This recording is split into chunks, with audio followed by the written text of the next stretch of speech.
Hmm.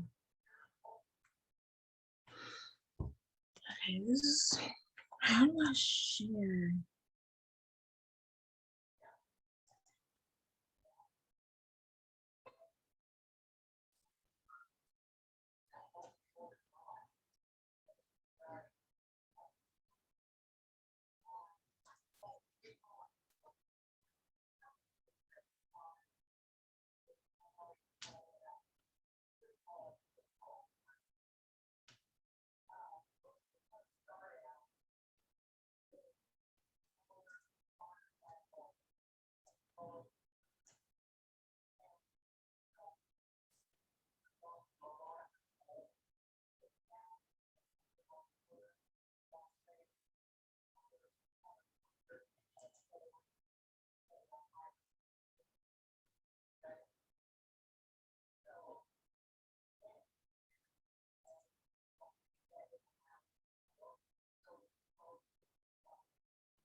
See if I can share it on my website.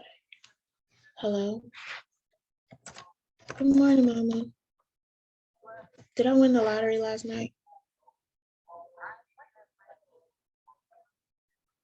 Um. Um.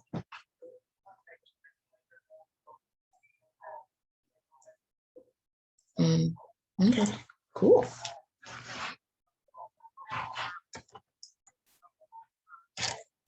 Okay. Okay. Yeah, it's freezing out there.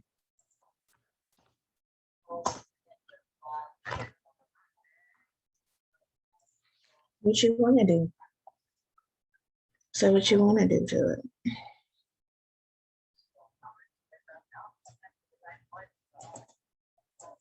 All right. All right. Ooh. All right. Was under the covers last night. He can't get up on the bed. So he definitely slept in his own bed. But when I went down there, he was underneath the cover snoring. Hmm. Yeah. Hmm. But he got his nice, comfortable mattress. He's fine. Hmm.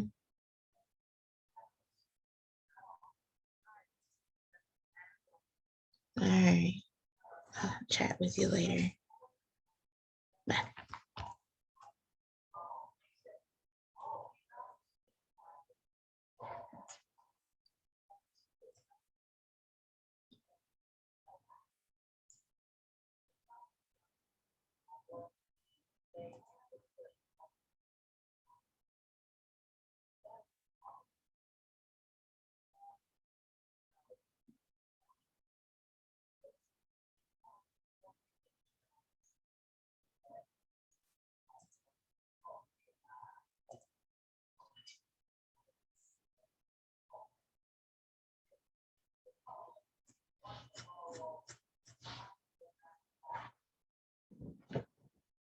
I don't know how to send I can't just send a link.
Oh, let's see if I could do that.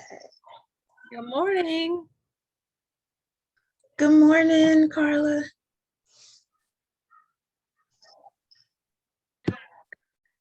Good morning. Good morning. Good morning. Goodness. What a difference a day makes. Is it cold in Kentucky too, Linda? It's 50 degrees here. I'm just shocked. Good morning, everybody. Good morning. All right. Let's see how many people is going to join us on a holiday weekend. It's always interesting to see. We don't start day drinking till noon, so we got time. Oh, hey, you got a plan. I love that.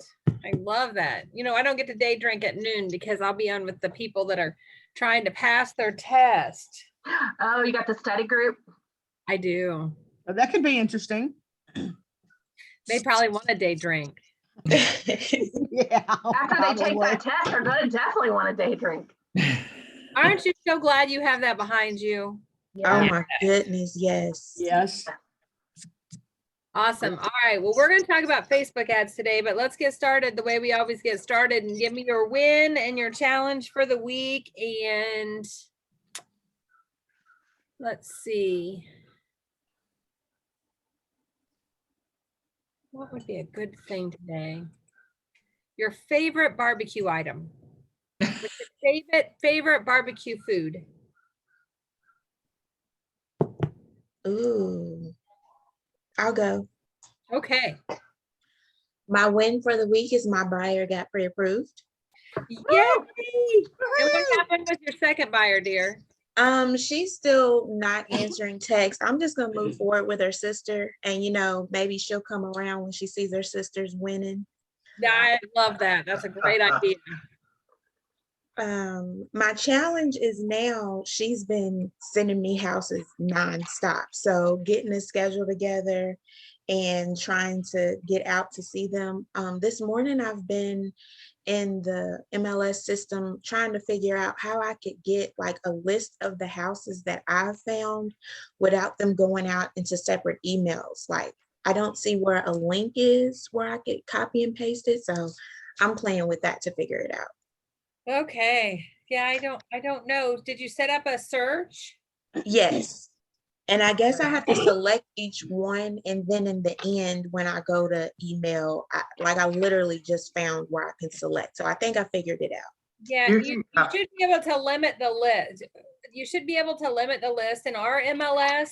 We can go down to the bottom and we can refine. And when we refine, we can either discard or we can discard the ones we've checked, like get rid of them, or we can just narrow it down to just the ones we've checked. Okay. So look for maybe a refine. I don't know, Glar, but look for maybe a refine or Millie. Good morning, Miss Millie. Good morning. Can you help Dominique for a second? Can you tell I her? just, yeah, sure.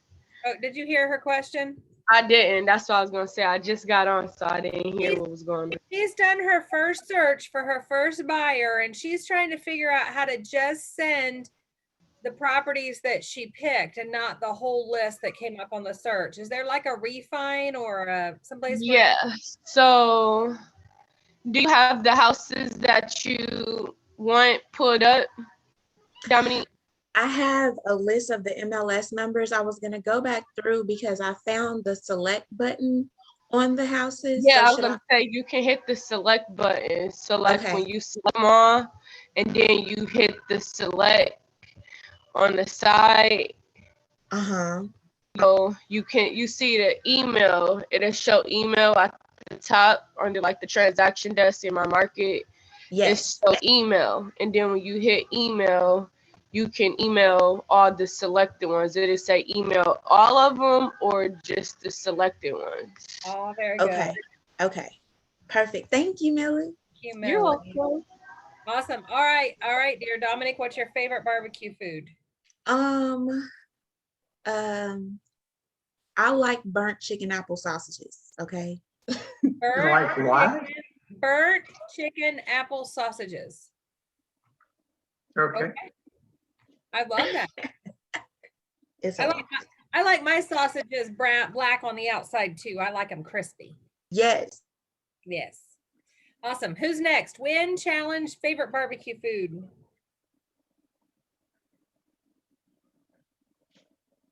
Okay, I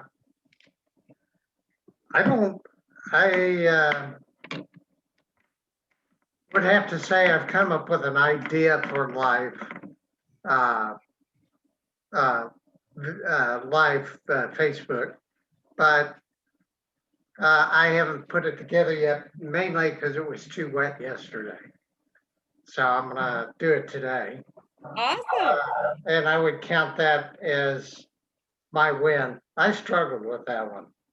But anyway, I'm creative, but I'm not so creative that I can come up with something every day. But anyway, my challenge was yesterday. Geez, I couldn't get a hold of anybody to talk. I ended up with seven people that I talked to, but I did get an appointment. So Oh, that's awesome. Well, that's a win. Do you know, Armand, that there is one theory on lead prospecting, lead generating, which is that you make calls until you get an appointment.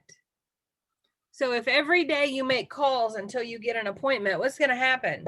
You're going to end up with 5 appointments every week. And if you have 5 appointments every week, what's going to be? What's your life going to look like? So there's some theory. So Armand, if you operate under the theory that I make calls until I got an appointment and you get an appointment on your first call, you get a good day. I love that. I would count that as a win too. Yeah. All right. What's your favorite barbecue? and my favorite barbecue, I would have to guess, would be barbecued brisket. Ooh, okay. I like that. Real tender. Yeah, a real tender brisket. Very good. All right. Who's next? Win, challenge, favorite barbecue. Jason, you said you have to leave us. Tell us. Yeah, I'll go real quick. I have to go to church. I run the coffee shop and I neglected it last week and didn't restock a lot of stuff. So I have to do that this morning. I was told, actually asked by the church if I was going to restock. So that's kind of a hit, a hint that I need to get over there and do it. So real quick, I did have a win. I called about I think it was 25 to 28. I think I can't remember the number exactly of those leads out of the 500 and something. I did get one lady that called me back and then she found out I was a realtor, hung up. But another gentleman gave me his last name. Actually, I sent him the app link. He got on there, signed on. Woo! He's probably going to be looking to buy in the next month or so because he had to wait for his wife's bankruptcy to be within the 3-year mark of, so that they could actually do it. Well, So aren't you glad you called him? Yeah. I am. Yeah, very nice guy. He actually has a realtor that's been sending him stuff. I told him that he said, well, I haven't signed anything, nothing's in writing. I said, well, that's great. I just want to present you some value and hopefully earn your business. And by the end of the call, he was like, I loved love how you handle your business and the way you spoke to me. I'll be reaching back out to you. And he actually even told me to send him the name and address, or I mean, the name and number of my preferred lender. So I'm taking care of that. Hopefully it'll amount to something. You never know. I mean, a lot of people say they want to buy and then they find out they don't have the buying Jason, power. are they first-time home buyers? No, he said he's not a first-time home buyer. He owned in the past, but the home he's looking for is going to be their forever home. He's an older gentleman. Oh, And his wife- It's within 3 years, isn't it, Carla? Yeah, He owned within 3 years? yeah. No, they're good there. I was just trying to think if I had a lender that had magic. So, Keller Mortgage has magic, right? Jason, have you ever sent anything to Keller Mortgage? I have not ever really spoke with them. I don't, other than what I was told when I, signed on, I don't know much about it. But yeah, I mean, obviously I can't choose a lender for him. I'll throw a couple of things in his lap and let him. Right. Just make sure he understands with Keller Mortgage, there's no lender fee. So they saves 1%. Okay. And if the loan is over $150,000, he gets $1,500 back or $1,000 back at closing to pay for the appraisal and things. So it can basically work out to be like a free loan. Yeah, he said he's looking, and this is kind of wide range, so I'm hoping we can narrow it down. 100 to 200, which what he told me he needs in a home, he'll be, in this market closer to the 200 for sure. So, but I think you gotta get pre-approved first. Or there's an affordability cap. That's the other thing that you could tell him in your app. And if you click on more, down about halfway on that screen, there's an affordability calculator where he can put in some parameters and he'll find out what his affordability might be. okay, So that would be Alright. more value that you could provide him. great. That'd be a win. Loss would just be that I haven't been able to do as much as I really want to so far because I'm just now signed up with you a week or so ago, and I'm just trying to get my real estate on track along with keeping my other things afloat. So time management is a tough one for me, and it has been for, I don't know, I'll just be real and say most of my life. So I'm going to continue. Jason, no, just so you know, no losses. We only have challenges. Okay, well, challenges then. Okay, that's my challenge. Time management is definitely my challenge. So We're working on that, and yeah. we're working on a schedule. Yes. Yes, ma'am. Awesome. And my favorite barbecue food. I mean, I'm kind of a fat guy, so I like about anything. Really, I was raised to eat whatever was put in front of you, and if you didn't eat it, you didn't eat it all. So I adapted to liking just about everything. But if I had a favorite, I'd probably do just like Armand would say, barbecue brisket of some sort. Yes. Love that. Yeah, I had to eat all my food too on my plate, or I didn't get dessert. Yeah. But I mean, I hate to run on you guys, but I feel like I need to get this done so that I don't have people breathing down my neck at church. You So, have an awesome holiday weekend, Jason. Thanks for You joining too. us this morning. Thank you very much, guys. I appreciate it. Have a Awesome. great holiday weekend. Thank All you. right. Everyone do the same. Bye-bye. Bye. James, since you're here, let's take care of you before you got to go. All right, thank you. So it's win challenge and your favorite barbecue item. Well, let's start off with my favorite barbecue. It would be brisket. Okay, we got lots of brisket going on. It's the best. Win, let's see. I listed a house on last Friday. It went pending on Saturday, and That's awesome. which leads me to my challenge. We had an inspection. Well, the buyer had an inspection done on it, and found that there are some foundation issues. So I called a foundation expert company, and they came and looked at it, and it's going to be about $9,300 to make the walls more secure. and then another couple $100 for a board. I don't know. I can't remember what they called it, but it's some board to put up underneath the foundation. First of all, let me ask you a question. Who did you have come out? AccuLevel. Okay. Awesome. I just want to make sure it wasn't Indiana Foundation. Nope. If it AccuLevel. was Indiana Foundation, I was going to tell you it'd be about half of that if you had AccuLevel come out, because Indiana Foundation, they just really go high. So what does your seller want to do? He doesn't really know. I think he's going to lean on me for advice. And I told him that I'm going to speak with my coach and find out what she suggests. Well, remind me, did you have any offers that waived inspection? We definitely had a cash offer that waived inspection. It was really low, wasn't it? It was really low. Okay. Did you have any offers that limited the amount of inspection requests? Like, like we won't ask for any repairs over a certain number, $1,000, $5,000, whatever that is.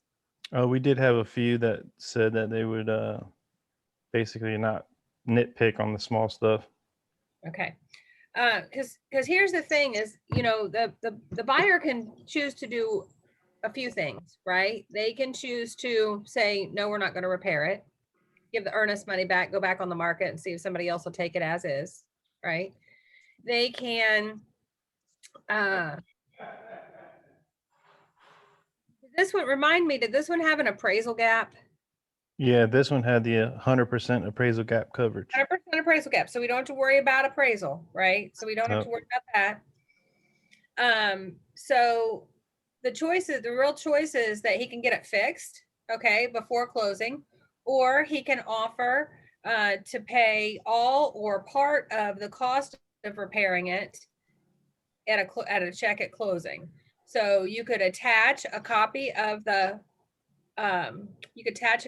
quote and say that the seller will provide a check at closing made payable to AccuLevel in the amount of the repair, or in the amount of the part of the repair that the seller is willing to pay.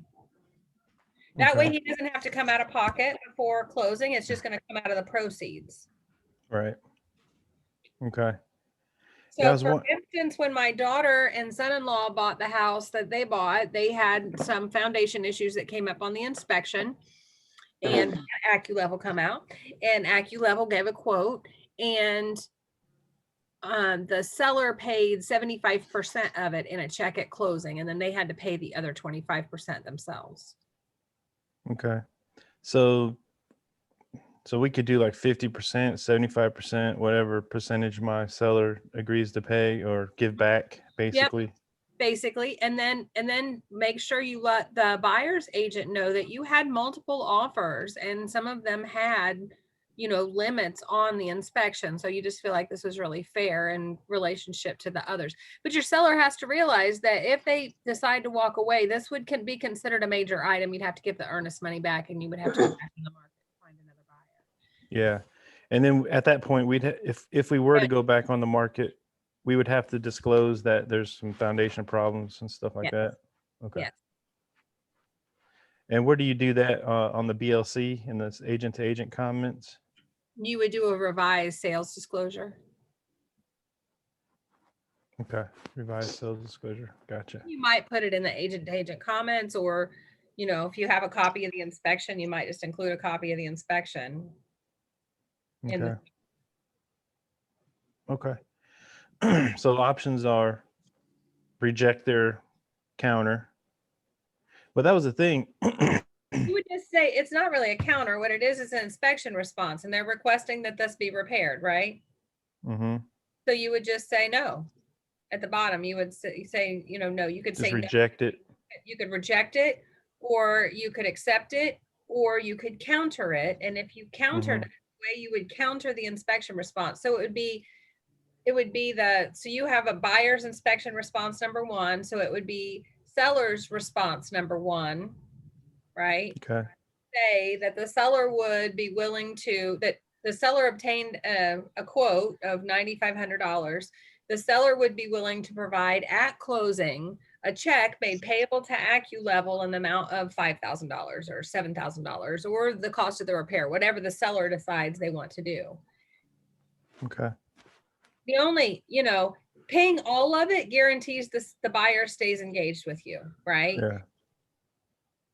Or if they walk away, you get to keep their earnest money potentially because you have offered to fully remedy. Anything less than that and they walk away, then you probably have to go back on the market. And that would be the risk of not paying for the full amount. Okay. How many buyers? Well, we had 8 offers So, and more trying to come in, but he cut it off. So, but if they walk away, then, but your next buyer probably isn't going to offer as much because you're going to disclose the problem. right. So it might be better for him to give If I money were back to fix it. Recommendation, I would recommend that you start with 50%, right? And then hopefully they would come back and either accept that or they would counter it. Yeah. I was thinking The truth of 50. the matter is probably not everything that AccuLevel said that they were going to do is necessary. Yeah. Was it a beam that they were going to replace? No, it's the wall, the basement walls. 3 of the 4 are bowing. Oh, wow. Yeah, they're gonna put some like carbon straps or something to shore it up, I guess, every 4 feet. Is there a lot of equity? Yeah, there's a lot of equity for them. Okay, well, You just don't want to spend, the seller just, it depends. If the seller just wants to fix it, the seller wants to fix it. If the seller wants to minimize how much, so we're looking to maximize the amount of money we walk away from the table with, then, start with the buyer and see what the buyer's willing to do. Yeah. Some people have bowed basement walls. I'm assuming they aren't wildly bowed, or you or the buyer would, or you or the seller would have noticed, or the buyer would have noticed when they did their walkthrough, right? And they made their offer. Yeah. I'm assuming this isn't like they're falling in kind of bowed.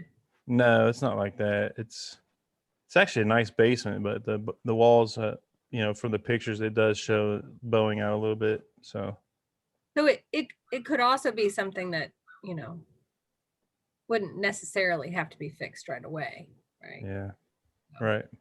But Okay. you don't know what the buyer's thoughts are until you. Counter. Yeah. So the important thing is what the seller's thought. If the seller is just like, hey, I want to get this done. I've had sellers before, they just want to make it right. I've had sellers before that went back after they had the inspection response and fixed things that they didn't even get requested to be fixed because they were conscientious and they wanted to make sure they sold the house. You know what? They cared, right? They were Yeah. worried about that. So, it comes down to it being the seller's decision. Okay. I'll give him his options and see what he wants to do. Yeah. And then that's the way you write the inspection response, is it's just going to be the seller's response, number 1. Okay. And then seller is willing to pay or give a credit at closing up to a certain amount.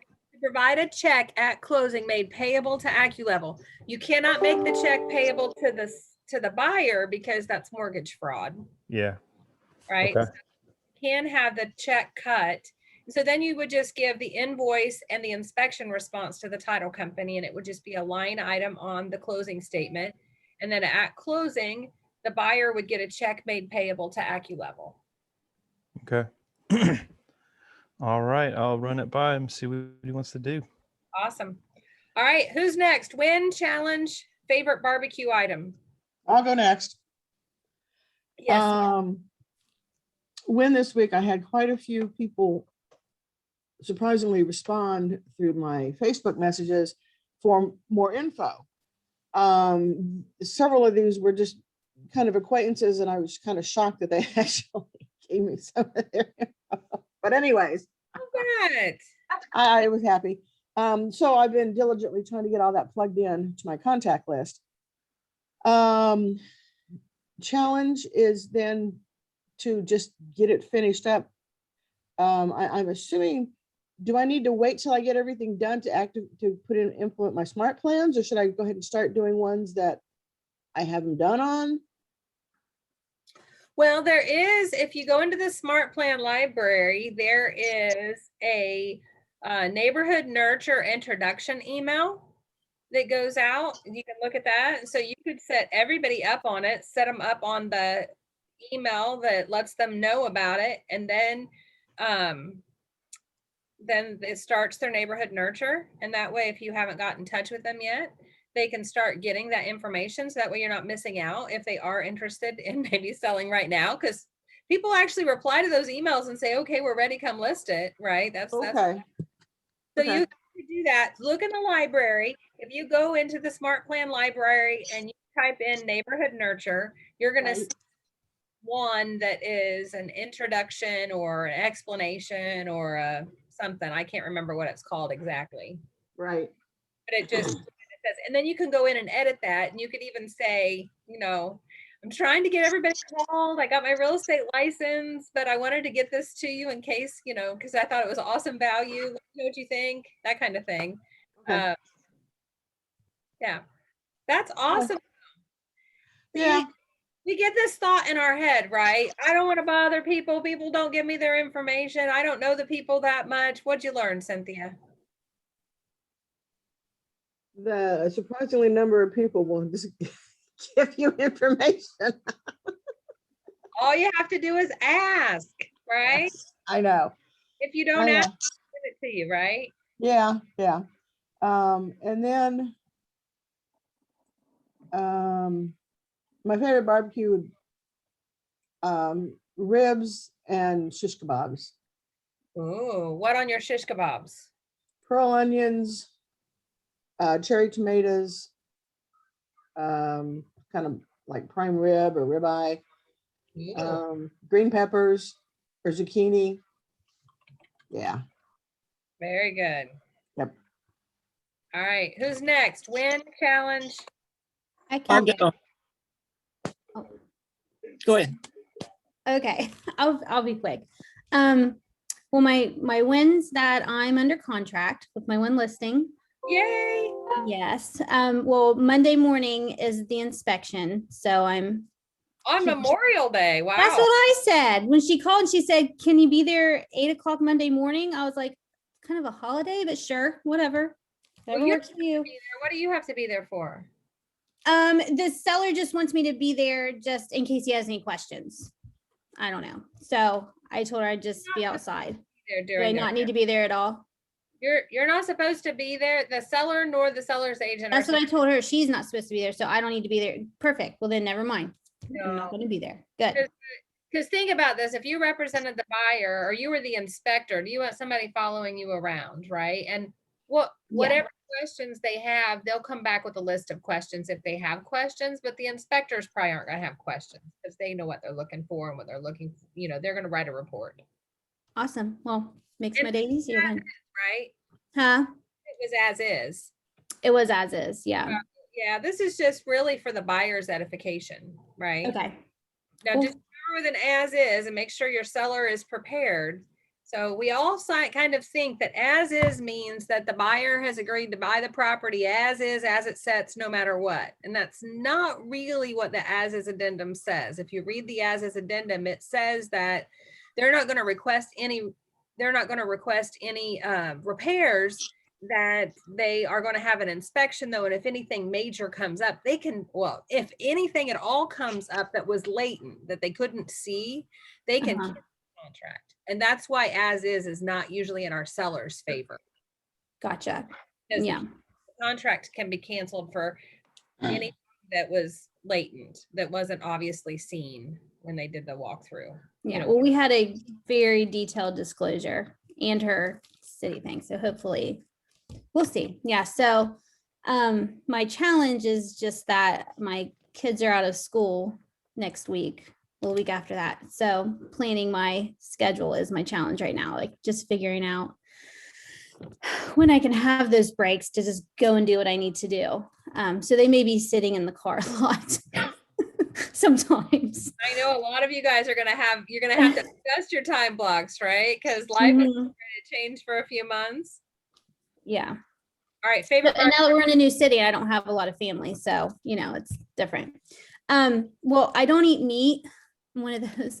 So my favorite barbecue is probably roasted corn. Oh, When I do eat salmon, I'll eat salmon on the grill. I love corn on the grill though. That's awesome. Yeah. So My son is a pescatarian, so he doesn't eat, but he eats. So we'll have a barbecue and I'll do chicken and shrimp for him. Yeah. Awesome. All right, Joe, you were next. Yes, so I have 2 wins this week. Okay. Listing went live last night, so I'm excited about that. Yay. And my son graduated from Army basic training this last Thursday, so very proud. Awesome. Yeah. Cool. I'm a Army mom too. Yep, it's all happy Memorial Day to everybody. Yes. And then my challenge is just accountability to myself. I need to work a little bit harder on putting things in the time block. Oh, my favorite food is the American Classic hot dog. Oh, what do you put on your hot dog, Joe? What's that? What do you put on your hot dog? Shredded cheese, onion, and jalapeno diced peppers. Wow. Ooh. Yeah. Ooh. Ooh. So what's your listing? Tell everybody the address so that they've got it, and tell them in case they have a buyer. Yes, so it's a 4-bedroom, 2.5 bath. The address is 1362 Milan Court. That's 46217. It's probably less than 10 minutes from the office, and it's west of State Road 135. And they're asking $325 for it. All right. If anybody's got a buyer, go grab it quick. So can I put it on KW Rockstars? Yeah. Okay. I wasn't sure. How many showings have already been requested? So as of this morning, before we got on 4. Awesome. So, yeah. So, Joe, do you have the spreadsheet for multiple offers? I do not actually. Okay. I think it's in the PC library. I'm going to check, and if not, I'm going to send it to you. Okay. It's just a basic spreadsheet, but it's nice to be able to put all the offers in. So it's actually Becky Gluff's spreadsheet, not mine. But it helps, when you get multiple offers, it helps you identify. And when James and I did his early last week or late last week, whenever that was, we color coded it. So I make the red ones the negative things in the purchase agreements, I make red so the seller can see them, and the positive ones I make green. That okay. Green for money, red for stop. And so I like color. You guys know that. So then you can send that to the seller and help them choose. That'd be great, because I remember somebody had talked about it in past calls. So awesome. All right.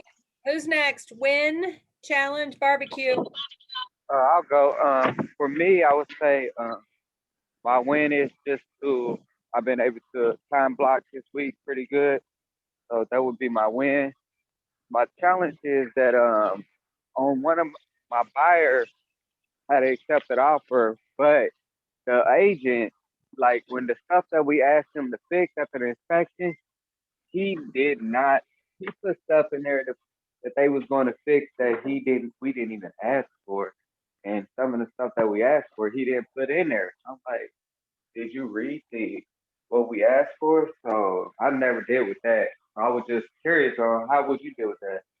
Well, then you do your buyer's inspection response number 2. Right. You but make sure, were the things they're going to fix, so how does the buyer feel about the response? Are they happy with it? If they're not happy with it, what would you still like to request to be done? And then put that in buyer's inspection response number 2. Okay. Should I tell the buyer agent that like he put stuff in there that we didn't ask him to fix? Well, it sounds like to me, if I could interject, Carla. Yeah. It sounds like to me what they're trying to do is say, okay, we don't want to have to fix that, but here's what we will fix. It could be, or who knows? It could be the situation where I told you before. you know, they didn't know those things were wrong and they just thought they'd go ahead and fix them.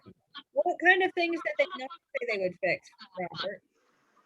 Well, when I talked to the agent on the phone, he said that they was going to fix, in his email, he said that they was going to pretty much fix everything. But my inspection response was 2 pages long. His like 1 page long. And then, like the stuff, he's like, well, it's a foundation issue on the home. So he's like, they're going to fix that and stuff.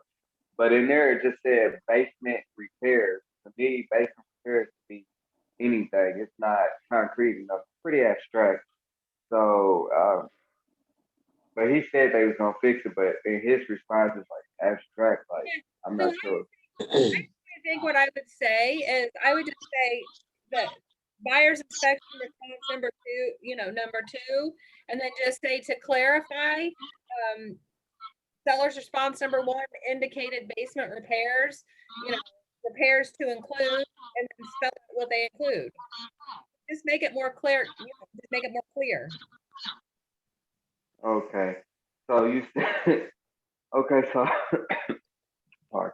So I'm gonna do a seller response number 2. I mean buyer's response number 2, and then with the buyer response number 2, what I'm actually gonna do with that is I'm going to pretty much I'm gonna go ahead and just retell him everything that we want fixed, and then just make sure that he clarifies the basement repairs. Yeah, just clarify. So, you know, if you say that they've agreed to repair the basement, you just want to clarify what those repairs include, and that's fine. Okay. All right, yeah, that makes sense.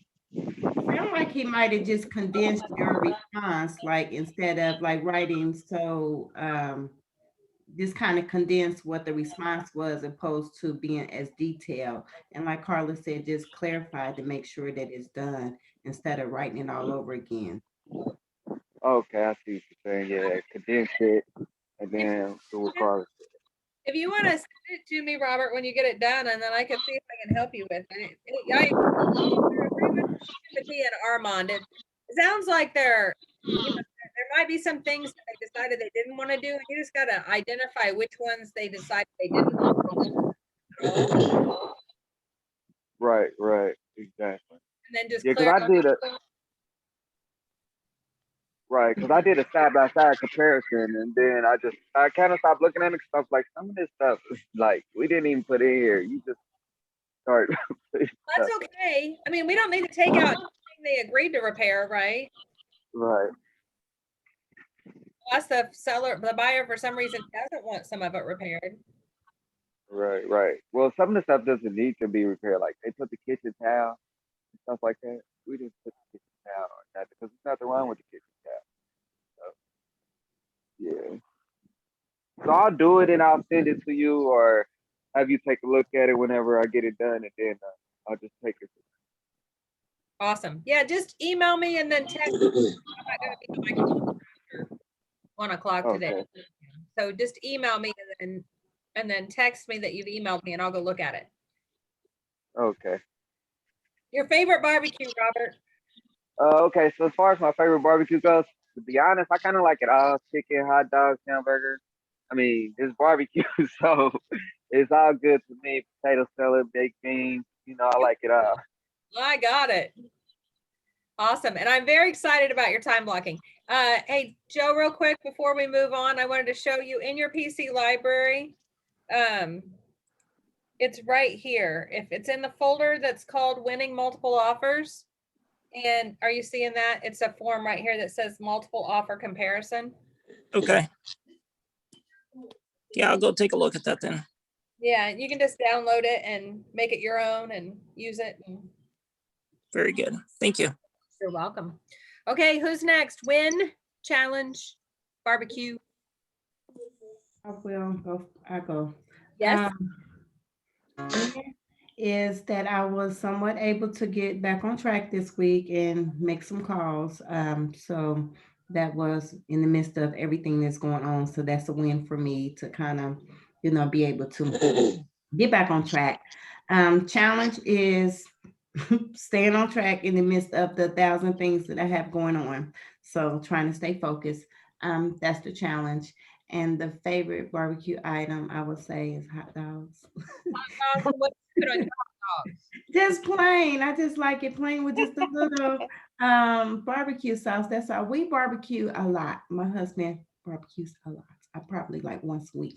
In the wintertime, he's out there barbecuing. So my thing is make sure he put me a hot dog on there. I don't care. Right, right. I eat it all, but I just have to have a hot dog. I love hot dogs. Yeah. Like chili cheese dogs is my favorite food item.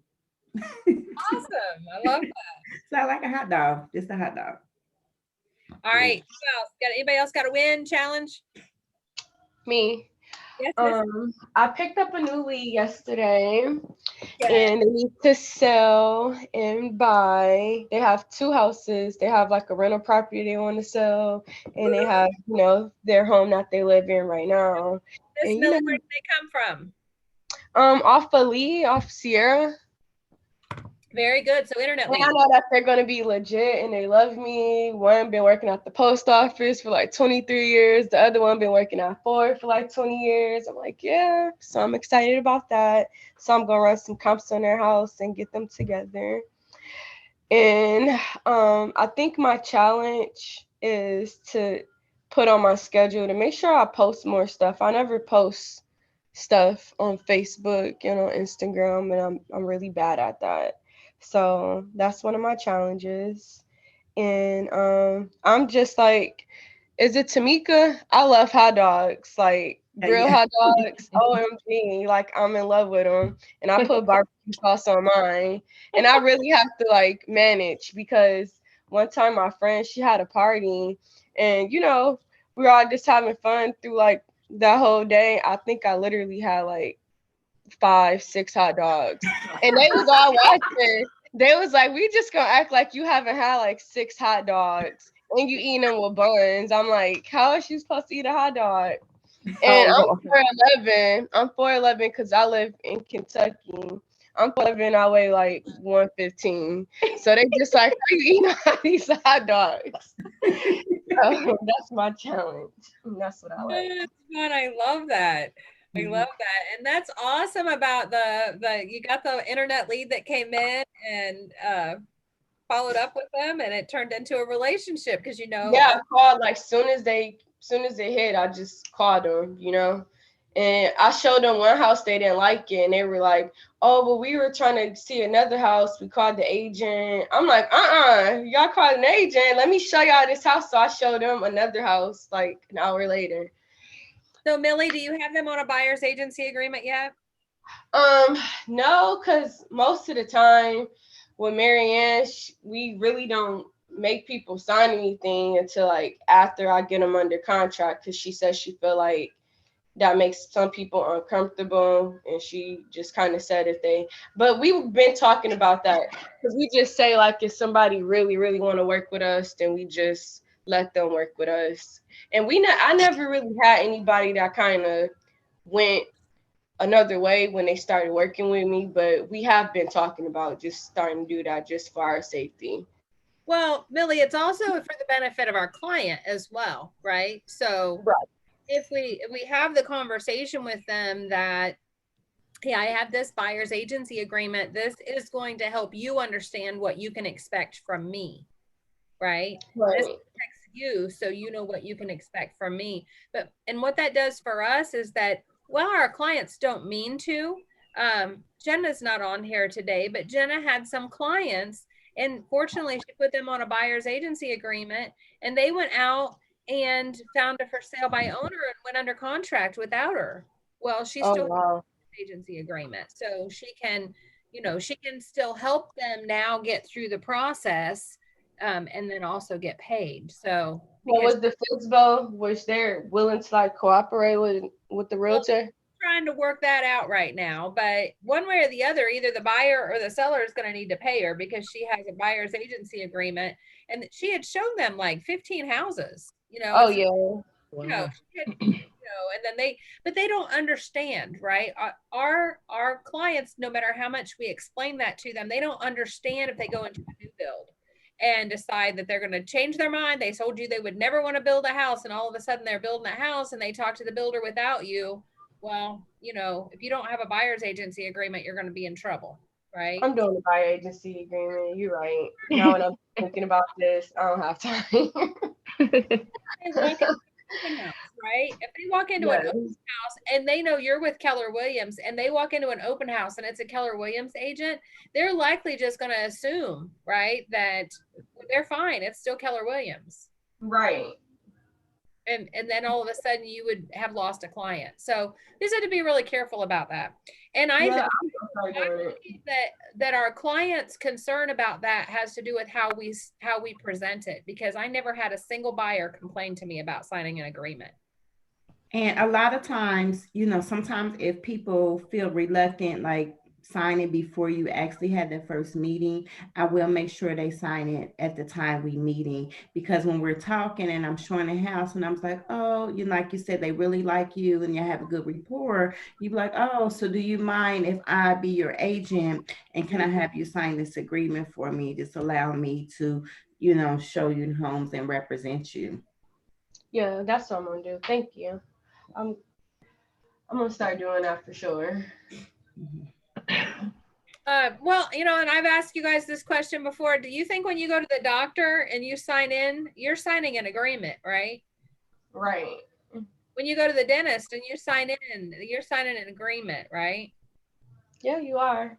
You think that if you went to hire an attorney that they're going to work for you unless you sign an agreement with them? Nope. No. Anybody that works with you, any professional that works with you is going to expect an agreement be signed. So this is kind of an important thing to think about. It is. All right. Well, I hope you can have lots of hot dogs this weekend, Millie. No, not yet, but I am, I'm pretty sure. No, I tell people now, like, literally just let me have like 2 hot dogs. Like, I have to tell them because I'm addicted and I need them to be like a little burnt with some barbecue. A little burnt. Oh, burnt's the best. Yes. I love it. All right. Anybody else win challenge barbecue? I got a win, actually a challenge. I want to, maybe someone can talk about. I have been working with a couple for a couple months, and this is driving me berserk. They are going into new construction, and the wife's credit is absolutely excellent. They both work really great. I mean, they have really great careers, and they have money saved.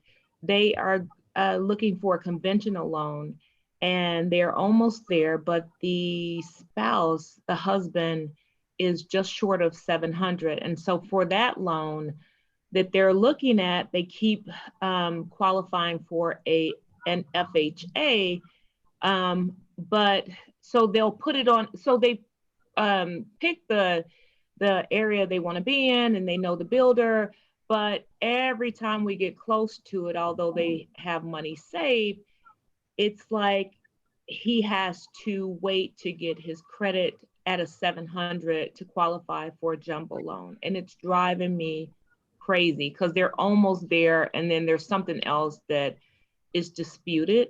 And so we have to wait until that's over. And I'm like, and FHAs only, I think, go to 356 or 352 or something like that. I'm not sure. 379 or something. 370, yeah. Yeah, I had a paper I just seen it today. Renata, did you a couple weeks ago, maybe It's a month, 379. Okay. 379. a month or so ago, we had Eugene, who is with the credit restoration folks, that Oh, wow. Okay. they actually and so Dentrick Vance, who is in your office. Okay. If you were to reach out to Dentrick and find out how to get your clients hooked up with this credit thing, they fix those credit issues. Like I don't know what they do. Can you send me? Okay. And Dentrick, what's his last name again, Carla? Vance. And if you go into the PC library where the workshops are, and you look for the workshop from, I don't know, maybe, does anybody know? I was probably a month ago. Okay. We had them on. I think that might be, if he's really close, the easiest thing might be. They are, because his median is 6. Oh, Lakeisha just says she's with that. Lakeisha, pop up. Talk to her. Hi, I'm with the same credit repair people. Okay. Yeah, if you want to set up like a schedule a meeting or something to go over it, I can go over it with you. Absolutely. Can you, Lakeisha, can you just chat me your number, and then I will definitely reach out to you, because that's something that's really been, I mean, we are right there. And actually, so they are actually going to go with the builders as far as the mortgage company. I mean, as far as, for their loan. But the Yeah. thing is, they were saying that they could probably go ahead and just sign, and they'll do a rerun. Of course, they'll rerun it at the end of the build, right before they actually close. And so they're thinking that it's going to be up anyway, but I'm just hoping that it's up. I mean, it would be nice for it to be up and I could be certain before we actually go into it. So Right, and make sure it's maintained until that point. I understand. Right. So I appreciate that. And like Gretchen, I don't eat meat, so roasted corn would be great. And then I'm proud to actually even be here today because I've been so busy, but so that's a win. And Nice to see you. Yes. Well, see your picture. Since Yay, that's right. You ain't gonna see these rollers in my head. No. No. Lakeisha, Hey, we've seen Millie's rollers. We're not against girl. seeing rollers. Yeah, I came on here one time. I had my no, rollers. no, Joni. Not today. this week Cheryl was curling her hair during the entire morning huddle. Right. Yeah, no. Awesome. All right. Anybody else got a win and a challenge and a barbecue item for me before we get started? I got a win. All right, let me hear it. I made more phone calls this week. Yes. Good job. Awesome. And then my challenge is I kind of think that I didn't make enough phone calls because a lot of my conversations were longer than what they probably should have been.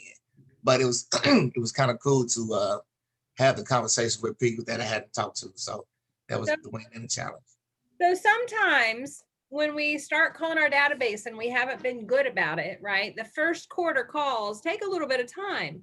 Then after that, we don't have quite so much to catch up on, right? So when we call them next quarter, it'll be easier.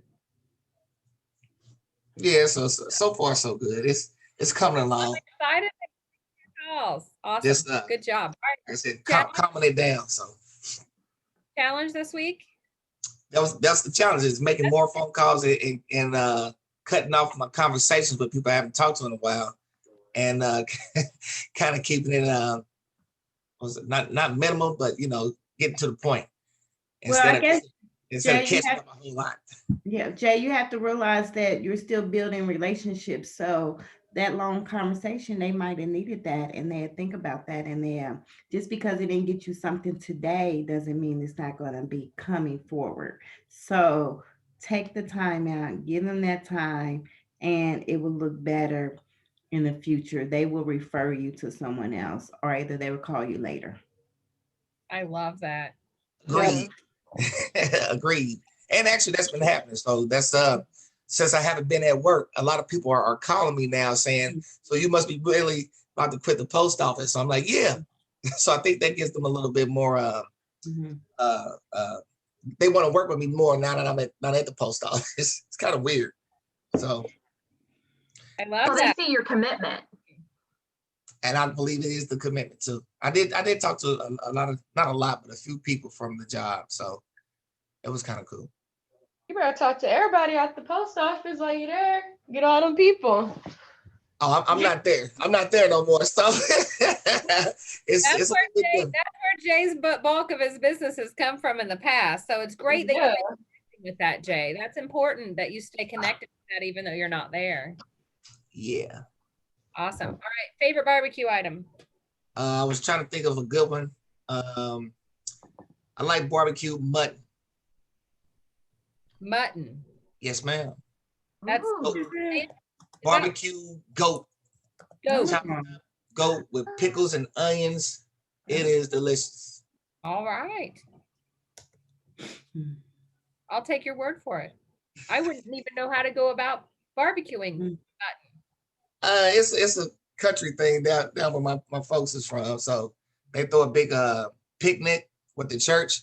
So they barbecue like about 100 or 200 goat legs on the Oh, open pit, and then they chop it up and serve it in pints and quarts with mustard, with onions and pickles on bread, like an old fashioned church cakewalk, all that kind of stuff. So it's really good, and it's shaved, chopped up shaved barbecue ham as well. Awesome.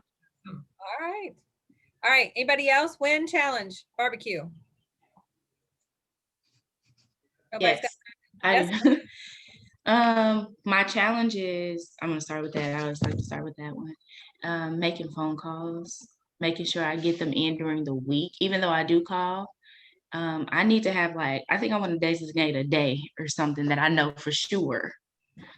So I get in so many calls. So I did make a few phone calls, and I have a buyer's consultation next week. So yeah, that's a win. Oh, and I also started the credit repair. So I have officially done with the 4 goals I had for this year. I wanted to get those done before 6 months, and I'm there. So in my next 6 months, I'm working on learning all that stuff, networking. I just added in another networking group that I've been wanting to do, but I'm just now doing this fine though. And one of the other wins is I closed yesterday on a house. Woo! I am so excited. That one was probably the most emotional one. That's the one I told you all that her 12-year-old daughter passed away a couple weeks ago. Oh. And we both cried at the closing table. I was like, you're gonna make me cry. And it just happened.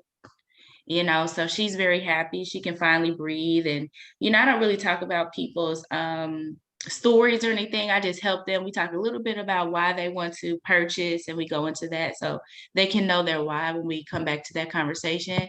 But I learned, other things about her at that time as well. So that was really emotional. So I got through it, and I gave her a key, and we took pictures. And I'm gonna wait to post them because she hasn't told anyone because of the funeral arrangements and all these things. So I'm gonna wait till she does that, and then I'll post it. But yeah, so I like brisket. I really like brisket. But what a nice gift. We have to remember how special it is what we do for a living, right? We have to remember how much we help people during like really major things in their life. It's very rewarding. I love that. Yeah. Awesome. All right. Anybody else win challenge barbecue, or anybody just want to share their barbecue if you don't want to share a win or challenge? All right, we're ready to go then. All right, we are going to start. I was thinking about this. We're going to talk about Facebook ads today. Okay, so first of all, everybody think about for a minute, where do you generate your leads from? Remember when we talk about the MREA and the lead generation model, we should have between 3 and 5 sources of business, no more than 5, right? So if you find yourself doing all these things, then what's going to happen? If you spread yourself way out, how many are you going to do well? None. 0. None, 0, right? So where do we know our primary source of business should come from? Gary says 50% from our Is it our sphere? Right, because we already have a relationship with them, right? You hear me say, know me, like me, trust me, right? They know me, like me, trust me. I already have a relationship. And that is, you guys remember what the conversion ratio is from your database? 12 to 1. 12 to 1, right? So you take the number of people in your database that you are calling and are in consistent communication with. You can divide the number of people by 12, and that's how many transactions you can count on from your database every year. That may be them or somebody they refer to you, okay? So that's that source. Now, what other sources of business do you guys have? What other sources of leads are you guys working in your business? I have a few. Okay, tell me where your lead generation sources are, Lakeisha. So I did my phone contacts. That's your sphere. Yeah, my referrals, like from the closed people that I have. Okay, so that counts as database, right? Because Okay. once we have past clients, where do they go? I don't Remember know. how the funnel works? You know, they come out as a closing and they go right back into the funnel, right? So they stay in our database. So that's all part of our sphere. So you mean outside of that? Outside of your sphere, past clients and people you're already in relationship with, where are you lead generating to find new people? Oh, okay. Yeah, the credit repair is really good. I've talked to a few people. That's how I got part of my buyer's consultation from. I love that. So And you've got yeah. credit repair and you've got your networking, right? Yeah, the networking group. Yeah, I'm actually doing that on Tuesday morning. And then I talked to a notary now that I'm a notary public. So I'm going to get with her, and that's going to be a really good referral as well. So those kind of all count into one bucket. So you have three main ones, right? You have your Yeah. database, you have networking, and then you have your other source of your other businesses that give you leads. Yes? Yes. Yes. Okay. All right. Anybody else want to share what theirs are? To Makia? Yes, ma'am. I do homes.com. Well, of course, my sphere, homes.com. And then I did ads on Facebook as well. Ads on Facebook. Okay, awesome. Anybody else? Where are your sources? Where are your leads coming from?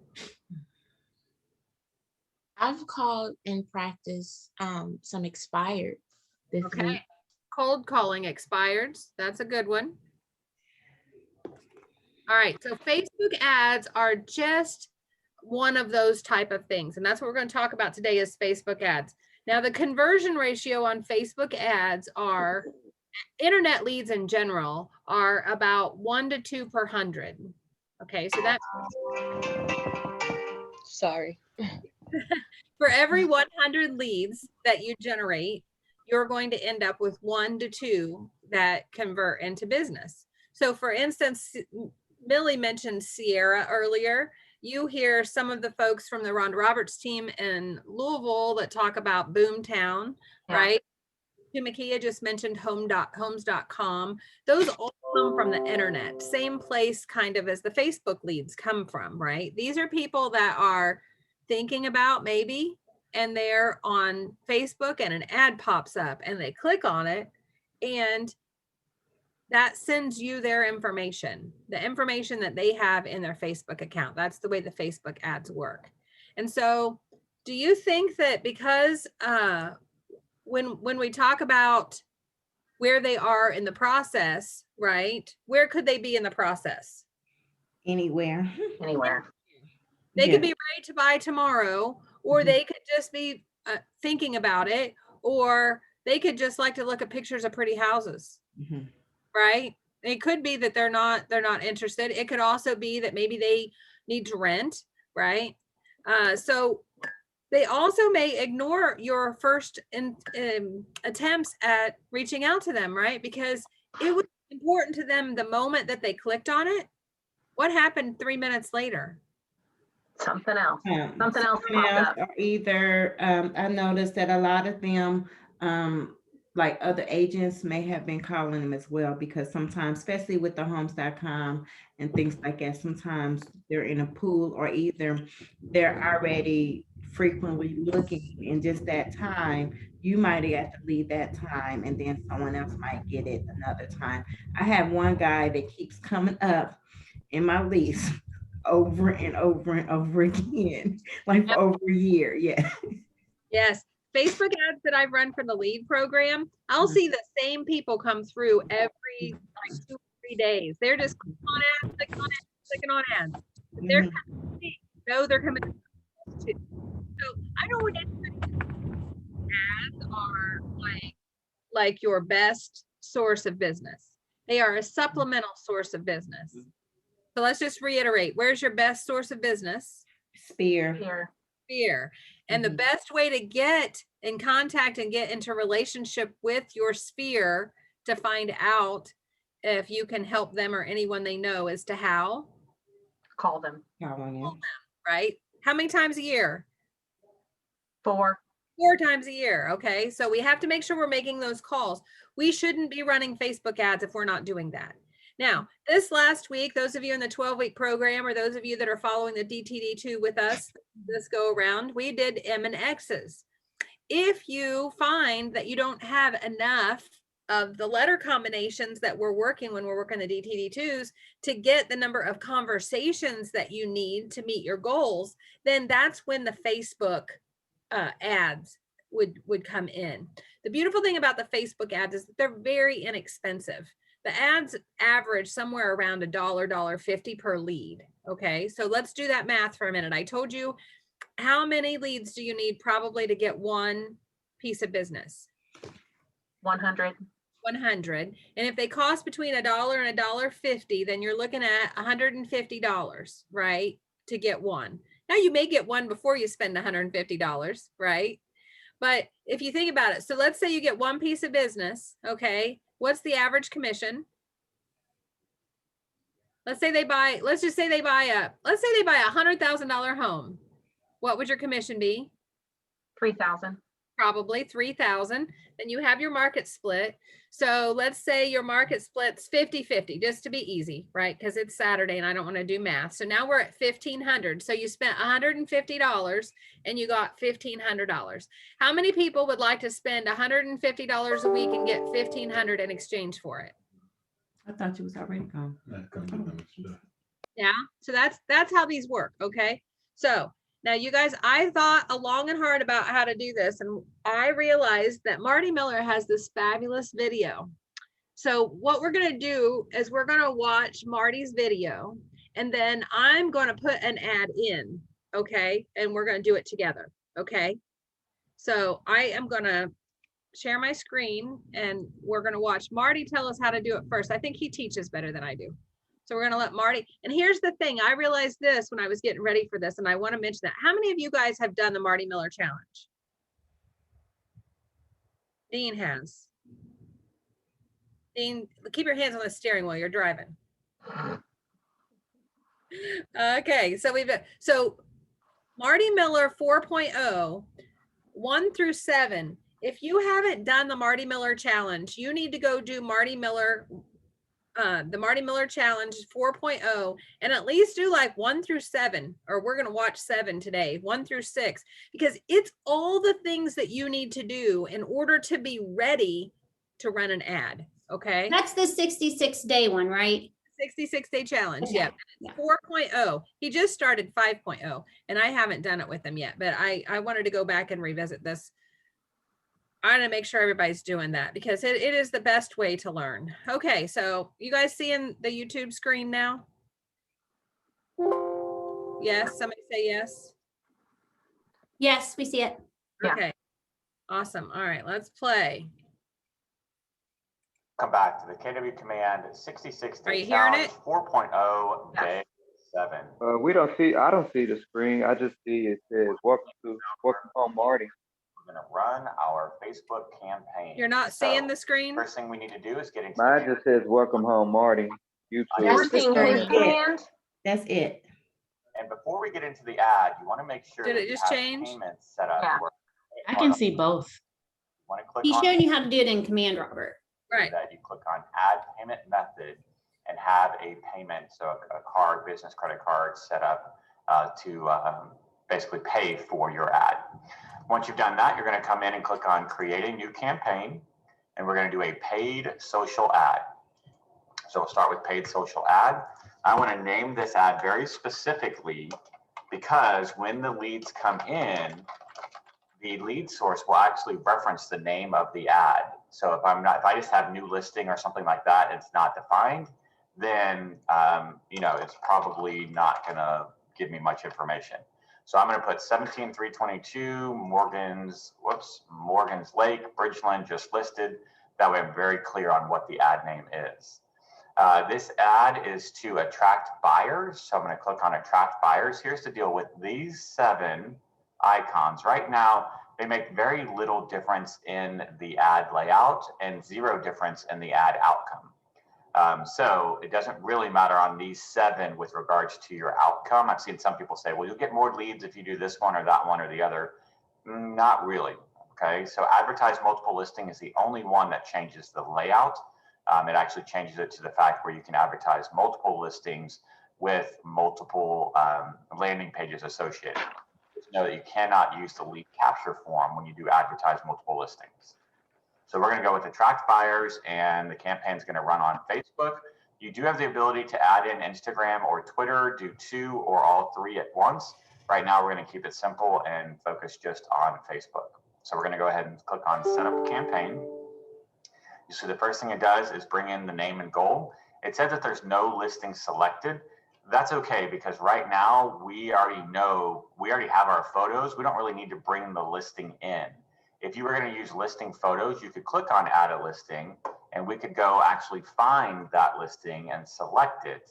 But in this case, we already have all of our assets created, so we don't really need to do it. I'm going to show you how, just in case you decide that you want to run photos from the listing. But we can click on select, and then you'll see, here we go, it's all brought in, the lead photo of the listing and the description here. We're not actually going to use this main copy. We're going to make it a little bit different. So let's go ahead and start working on that. So the add text, main copy you can see shows up right here. Okay, so we want to make it a little bit different. And let's say this is the one you've been waiting for. Cool. And then I always like to use the check emoji. I think it kind of is a pattern interrupt. People see it and they're like, oh, wait a minute, this is something different. Check. All right. And then we're going to put spa, and I'm going to copy and paste the checks in just a second. Outdoor covered patio, check. Wood beams, plant.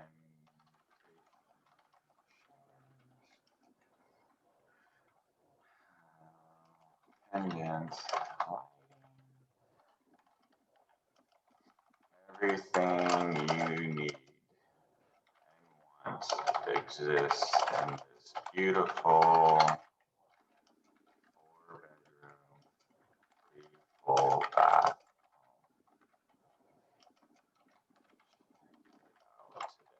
All right, and so then we're just going to copy in our check marks. So I'm going to Control C. And then we're going to drop in the check mark there, drop in the check mark there, drop in the check mark here.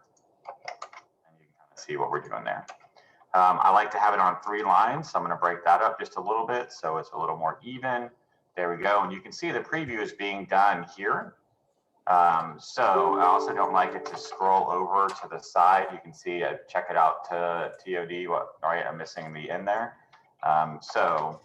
And you can see we're limited to 250 characters. That's what's happening, is that I added those check marks and it's putting me over my 250 character mark. So I have to go back and kind of find out what do I want to take out. So let's see, 3, we can go up to full. There we go, check it out today, double exclamation point, and we're done. I've got 247 characters, that's under my 250 character count. And here's all of the description there, right? So you can see what that looks like. Oops, this check mark should be at the, there we go. And all right, so we're reviewing the ad. Does that look good? This is the one you've been waiting for. Pool check, spa check, outdoor covered patio, wood beams, vacation shelter, and everything you need want exists in this beautiful 4-bedroom, 3-bath home. Check it out today. All right, so now the headline is going to go down here on the bottom, and this is what I usually say. This should be your call to action. So I'm going to say, click below for more photos, pricing, and to schedule your private tour. All right, so you can see where the headline goes right there. And then now the description, this is for the CTA or call to action link, you can see here. However, when we use the lead capture form, we actually don't have a CTA link. So we don't need to do the description if it is a Facebook lead gen form ad. So we're going to skip that for now. We're going to come down to add media. We're going to click on configure. And this is where we're going to bring in those designs that we created. So I downloaded all 5 of those to my hard drive. So I'm going to click on, let me go through that again. I went kind of fast. I apologize. I'm going to click on add more. Then I'm going to click on add images.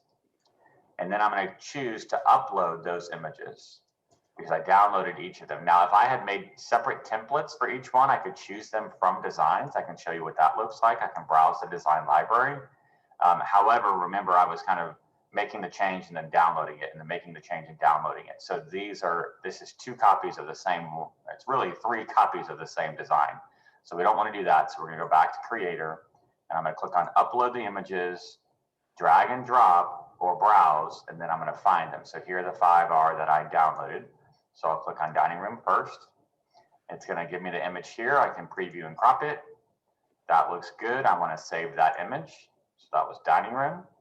Now I click on Add More, Add Images, Upload, and let's see. I don't think I can do more than once at a time. Yep, so we'll do them one at a time. So there's Master Bedroom, preview and crop. Looks good, save it. And we're gonna add more. Again, just kind of going through this process. The reason why I wanna have all 5 of these is because what's happening is Facebook in the background is going to test each one of these images to see which one is doing best. And then it's going to run the ad for the rest of the time using that image that's getting the most traction, clicks, leads, etc. So that's why I'm uploading each one of these separately. Now that I have 4, I don't need this lead photo. So I'm going to click on the 3 dots on this lead one, and I'm going to delete that. And then I'm going to add 1 more. So we can max out at 5 images. So I'm going to upload that last one I had, which was the pool, and preview and crop, save the image. Great. So now we have our 5 pieces of material here. All right, so we're good to go on that. The DBA is already included on these logos. So you can see the DBA here. So I'm going to X out of this because I don't want my DBA to also be down here in the bottom right-hand corner since it's already included in the logo. If your DBA is not included, if you're running a picture of the front of the home pulled in from the listing, you do want to make sure that you have your DBA included. I can click on Save Ad Media, and now I'm done with that portion. And now we're going to go into the Facebook ad itself. So we're going to click on Configure. First thing we have to do, remember how we connected our Facebook account previously? Now when we click on Select Page, we should see all of the business pages that we are an admin or founder or kind of creator of. So I'm going to choose my business page, Summit Property Group. Now this is a very important step right here. Many people I've seen click on use a site or landing page and they end up not getting any leads. And that's because this is not set up to bring leads into Command. This is set up. Either way, they're going to go to a landing page, which we have already created. However, this one takes them directly there. This one actually has the pop-up with their information and asks them if they want to submit that information. If they choose not to submit the information, then they go back to Facebook and they don't get to our landing page. That's the difference between a click and a lead. A lead clicked and said, yes, you can submit my information. So always want to make sure we have the Facebook lead gen form selected. Now we want to go and choose a landing page where they're going to land on. So once they click and submit their information, where are they going to go? And this is why we created that landing page for our listing. So now it's just a matter of going in and finding that one. And here it is, 17322 Morgan's Lake. This is where we want them to go. All right, so this is that page we created. Here's the listing. Here's the lead capture form. Perfect, that's what we wanted. All right, so let's go back into Command and we're going to choose this one. And that's where they're going to land. So you can see after viewers submit the Facebook lead form, you can direct them to a website or landing page. You'll also notice that Ad Media now has the checkbox because we don't need the description for the CTA link, right? So you can see, Ad Text now has the checkbox because this is no longer required since it's a Facebook lead gen form.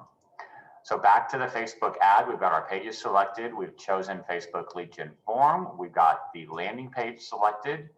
Now, when I brought this listing in, because it was a listing in Cypress, it defaulted the ad targeting to Cypress, Texas. Now I can change that if I want to. If I click on use custom settings, and that's where I can actually choose a different location if I choose to. Now, just a heads up, when you're searching for locations, you do have to type out the state name.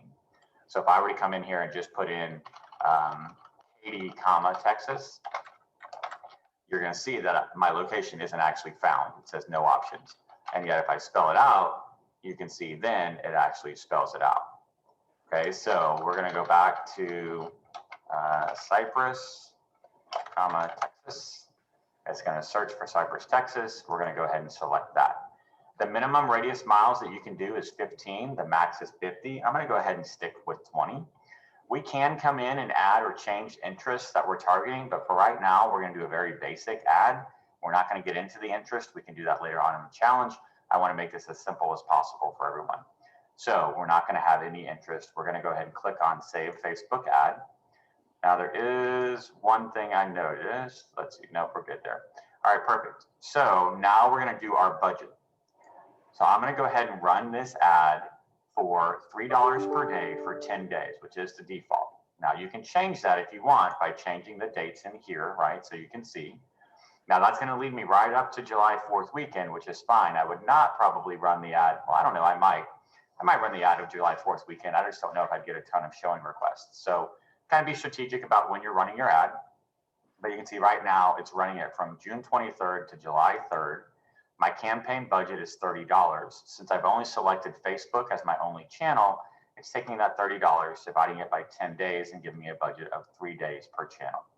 So I'm gonna click on Save Duration and Budget. I'm gonna review my ad one more time. Is this what I want? And it's gonna go through all those photos. That looks good. All right, perfect. Once you've reviewed everything, and guys, again, once you click on Publish, you cannot go back and edit. You can pause your ad, and you can start it over, right? Recreate it. However, you can't go back in and correct anything. So double check one more time. This is the one you've been waiting for. Pool, check. Spa, check. Outdoor covered patio, check. Wood beams, check. Plantation shutters, check. Pendant lighting, check. Everything you need and want exists in this beautiful 4-bedroom, 3-bath home. Check it out today.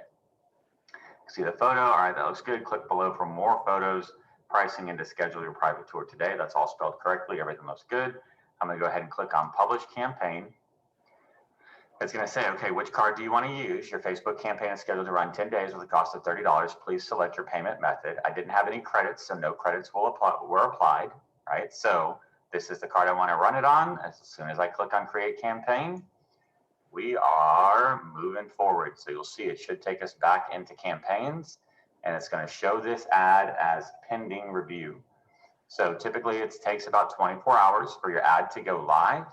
Once it goes live, which should happen tomorrow, we'll start looking at how the leads come in, troubleshooting those leads. We'll look at our stats, and then we'll start adding them to the smart plan that we created over the last couple of days. So you can see here it is. Here's my ad. It says pending review, 10 days, starts tomorrow. And then we're going to go over all of this information later on in the challenge. So that's it, guys. All your hard work is about to pay off. We're going to start getting leads in on this listing and start moving forward from there. So look forward to seeing you back tomorrow. Hope everyone has a great Monday. All right. What do you guys think? He didn't tell us how to get the best bang for a buck. So Okay. Well, let's do that. that's the question. In other words, do I pick it by zip codes? Do I pick it by, how do I choose the best market that I can get the most hits? Now, part of that's going to be trial and error. Part of it has to do with the house you choose, right? Like, depending on which house you choose to focus in your ad, that is going to affect how the kind of people that you're going to want to choose from. So part of it, there's an art to it. And part of it is going to be, trial and error. Part of it's going to be experimentation, and you're going to begin to understand your market. I want to go through this really quick with you guys. So this is in your, there is a folder in your PC library that is for Facebook ads. And this is in here along with a whole bunch of sample ads. Because what's important as important, Armand, is, what kind of targeting interests or how you target the ad. Just as important as what the ad says, how the ad looks, something that makes people want to click on it, right? The one thing I want to make sure you heard him say, because this is important when you start following up on them. When they click on the ad, they have a choice to either send you their information or not. And so you're going to get clicks, and then you're going to get click-throughs, right? And it's your click-throughs that are actually your leads when you get their information, okay? If you call them and they say, I don't know why you're calling me, it's an educational opportunity for you with them. Oh, I'm sorry, I didn't realize you didn't want to be contacted. Just so you know, in the future, when you click to submit your information, it sends me your email and your phone number and lets me know you wanted me to call you. Now, is there a reason why you were clicking on, ads that where you just wanted to look at pretty pictures, or, do you have a real estate need? I mean, don't just like take that. You're going to get nasty people that say, stop calling me. They're going to cuss at you, whatever. You know what? You got people at a bad day and you don't want to probably work with them anyways, right? But remember that they gave you the information. Also remember that it's the information that they put in when they set up their Facebook account likely. I didn't realize until about 2 years ago when I started doing Facebook ads that my email address was from 15 years ago when I set up my email account. I promise you Simon Property Group was not sending me my emails, right? That was a bad email that was set up that would have been sending out when I clicked on lead. So it's not that people are purposefully putting bad information in there. It's necessarily could just be really, really old. All right, let's talk about the anatomy of a highly converting Facebook ad. Because if we're going to spend our money, we want to get that $1 to $1.50, right? We want to get that. We want to get the good leads, and we also want to be attracting the right people. So here, the elements of a high converting Facebook ad, we have to have an attention grabbing headline. Remember, see how Marty put in some emojis, right? He put in those check marks. You need to have something in there that makes it eye-catching, right? Would make somebody want to click on it. An attention grabbing image. Marty goes in through in that, I don't know if it's 4.0, if it's 3 or 4, to create those images. Now, I have never done that. When I run Facebook ads, I just use the photos from the listings, but you can create really, exciting ones within designs if you want to spend that time. I don't know that that's necessary, but find a house with good pictures, right? Find a house that has pictures that would make people want to see more. You have to have a call to action. I love his call to action. Click below for more photos, pricing, and to schedule your private tour, right? Give them a reason to click. Call to action. Tell them what you want to do. Be straight to the point. Use emojis. Make it sound like it's a limited time offer. This one's not going to last long, that kind of thing.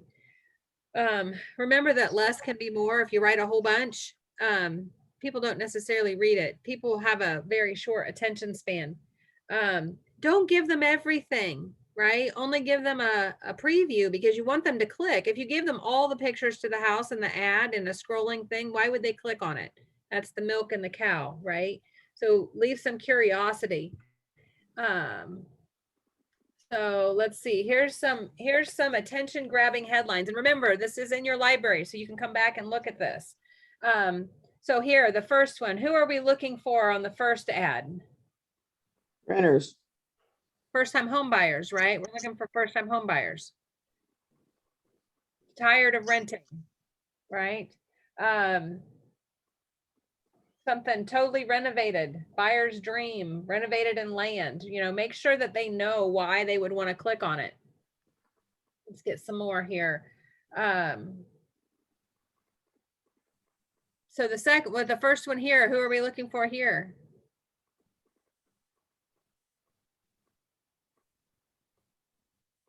Sellers, right? This is looking for listings. That first ad's looking for listings.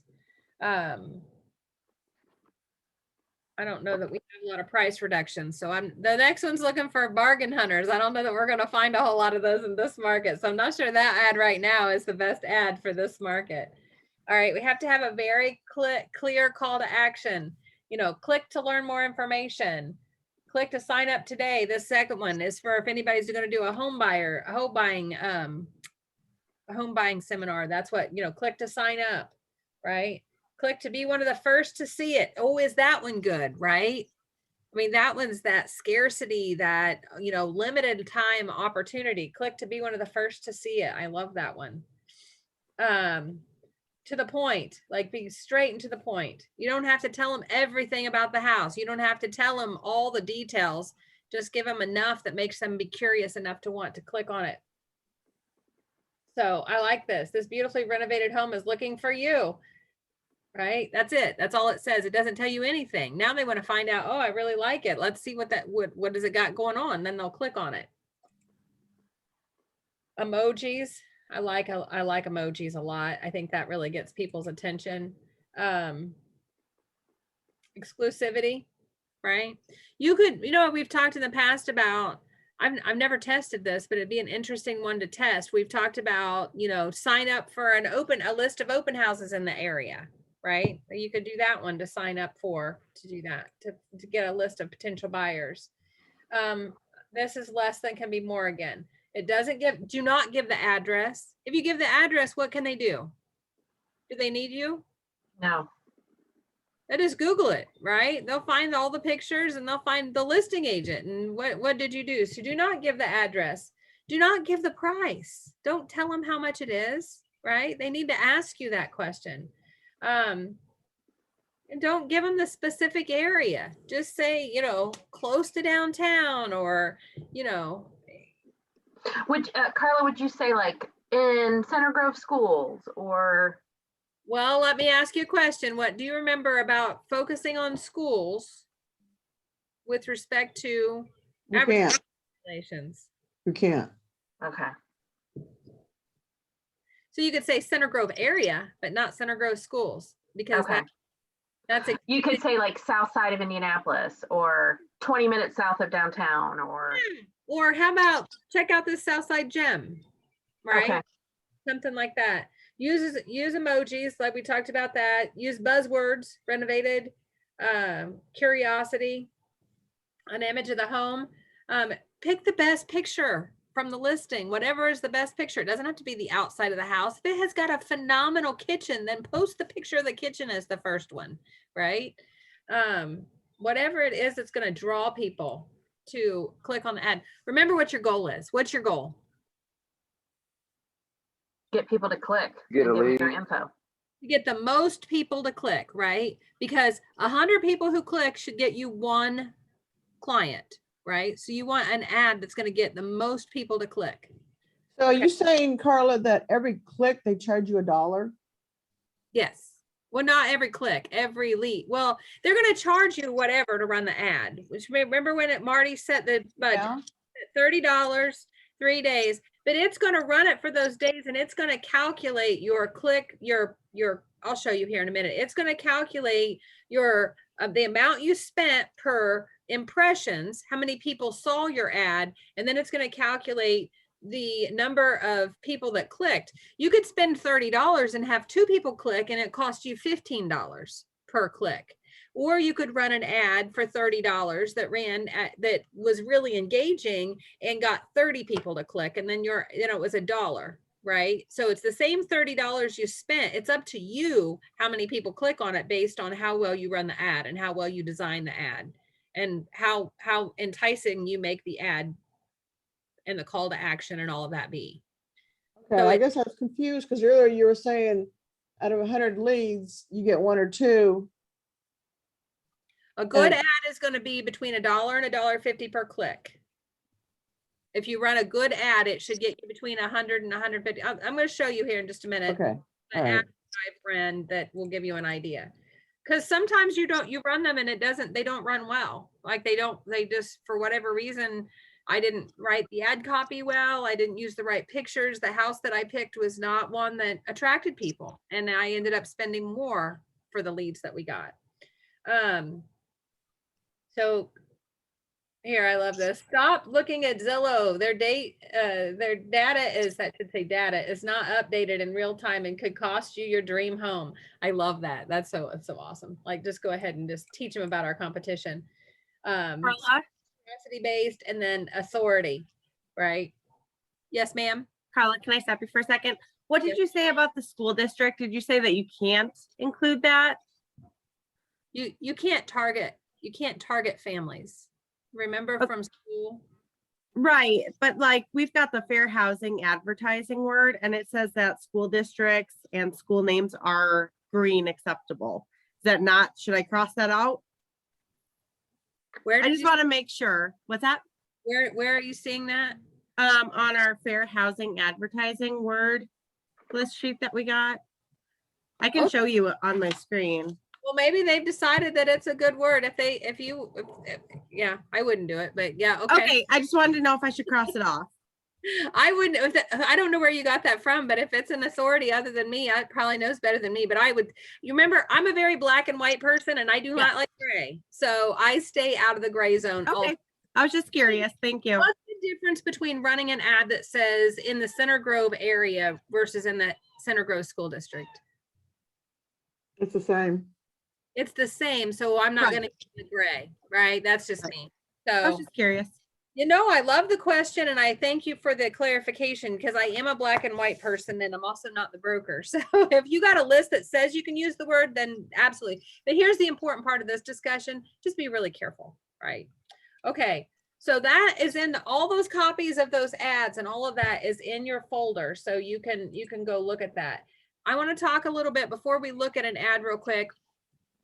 Just as important as the ad is what happens after you get their information. Okay. So you want to go into the PC library or into the Smart Plan library and look for Facebook follow-up smart plans because you need to stay after these people. Do you think that if they just are at the very beginning and they're just a little curious and they clicked on the ad and you make one phone call and you say, oh, that's not a good lead, they didn't answer. What did you just do? Had eliminated the lead. Yeah, you also wasted your money and you have a very limiting, you don't have a very limiting belief and you also don't have an understanding of other people, right? And what their ad. So there, have you guys, anybody ever heard the 8 Days of Pain? No. Armand's nodding. Armand, tell me the 8 Days of Pain. How's that look? I know that it's a smart plan. It could be a smart plan, yeah. So Yeah. the first 8 days, when the lead comes in, first of all, how quickly do you think you need to, we talked a little bit earlier, they're clicking on lots of ads. So lots of realtors are getting their information. How quickly when an ad lead comes in, should you reply to them? Should you call them? Right away. Immediately, like they say within 5 minutes, like it needs to be almost like absolutely immediate. Now, if you didn't make 5 minutes, should you just say, oh, well, I probably shouldn't call them? No. No. Because how many times do you think most agents call someone when they get a lead in? One time. 1 to 2, right? That's it. They're going to call 1 to 2 times and that's it. So the person that's going to win, the person that's going to convert that lead is the person that sticks with it, right? Sticks with it long term. So the 8 days of pain is you're gonna go every day for 8 days to try to talk to them. If you can't talk to them at the end of the 8 days, then you can put them on a smart plan so that you don't continue the pain of doing it every day. I have had leads that came in from the internet, and is Tumakia still on here? She does homes.com. Sometimes a year later, it takes a year before because they're not going to answer the phone until they're ready, right? Do you agree with me? Yeah. Right? They were just looking and they didn't know anybody was paying attention to them looking, right? We tricked them a little. We told them that they had to give us their information to see more pictures, right? So we tricked them just a little bit to get them to give us their information. They may not be ready to talk to us, but we want them in our pipeline, right? And we're going to put them in our lead funnel and we're going to continue to follow up with them. They're going to become part of our lead generation phone calls when we get it. So do you guys all remember LP Mama? So when you do get them to answer, this is your script, right? This is in your script folder as well. And it's also in the Facebook folder, the Facebook ad folder. But remember when we call them, this house may or may not still be available. So we want to find out from them their location, how much the price, how much they can afford, when can they move? Have they already signed a buyer's agency agreement with somebody else? Do they need some mortgage? Do they need to be put in contact with a mortgage loan officer? And then ask for an appointment. And you should not, when you get these ads, I know with your Sphere, we don't always ask for an appointment because we look for the door to be open. The beautiful thing about these ads that come in is the door is already open. So you absolutely should ask for an appointment every time you talk to one of these leads. Are you ready to get together and start talking about the home buying process, right? If you do not ask for an appointment, somebody else will ask for the appointment and they will become their client. Carla, how does that information come through? I've never seen one come through, so It shows up in, so when you run a Facebook ad, Kelly is gonna let you know you have a new lead. And it's gonna, whatever information they had when they set up their Facebook account is gonna come in. You usually get an email and a phone number.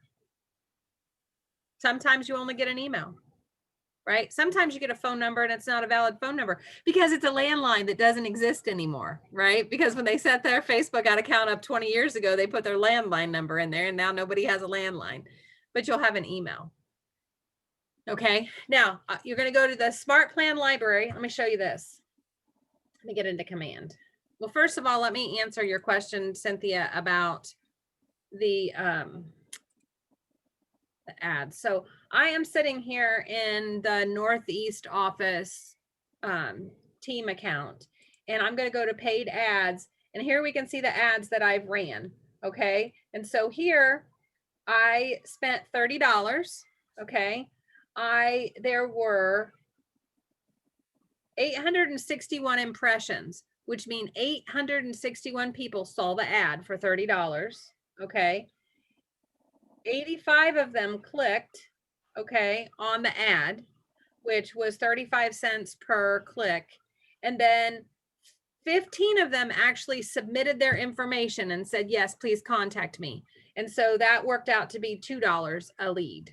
Okay, that's that same $30 though. So they didn't charge for each of those things. It's just taking the $30 and dividing it by 801 and 85 and 15. Okay. Gotcha. Okay. So that one I didn't do so well. Ironically enough, I ran that ad originally and I got it for $1.30 a lead.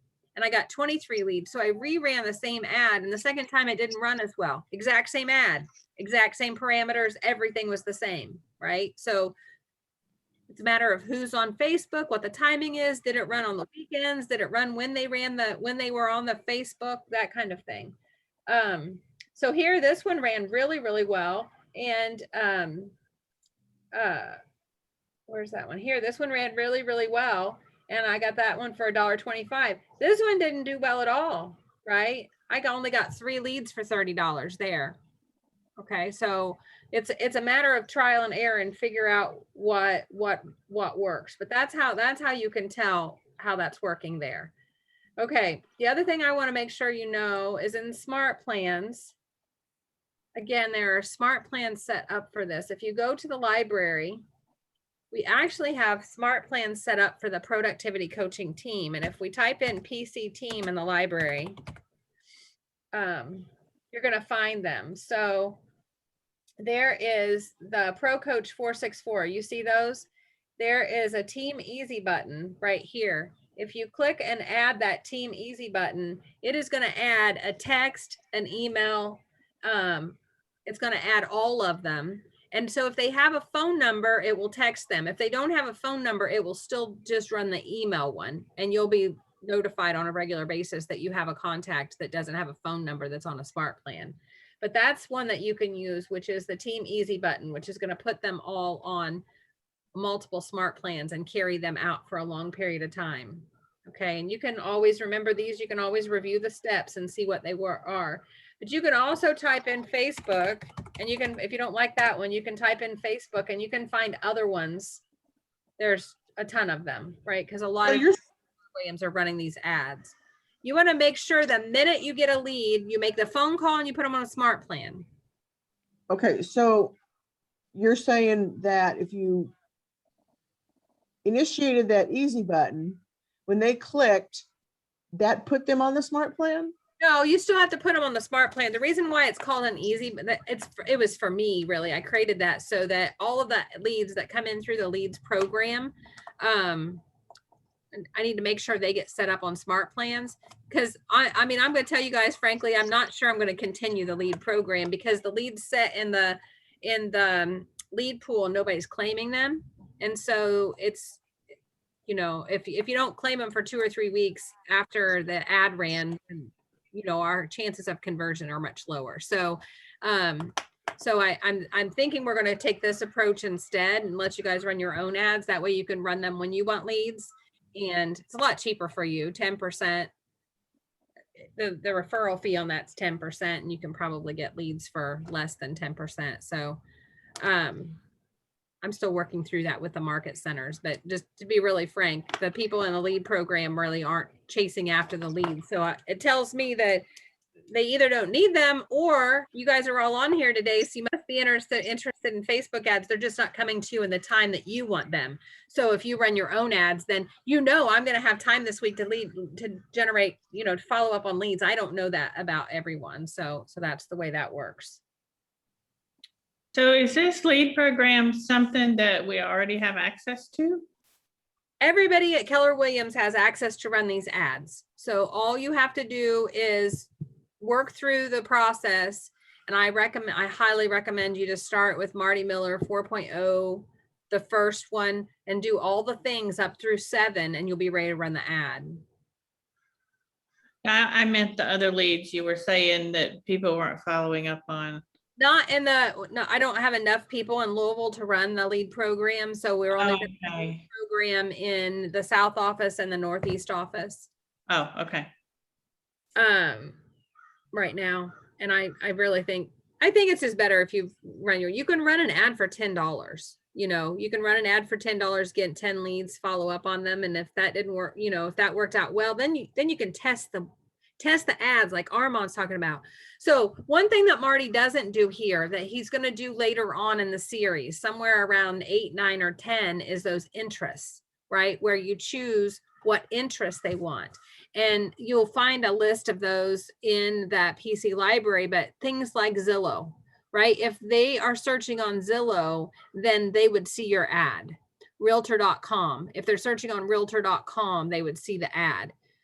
If they're searching moving companies, they might see your ad if you type in moving company. So you have to play with those interests as well. And that's going to help you narrow the people who see your ad.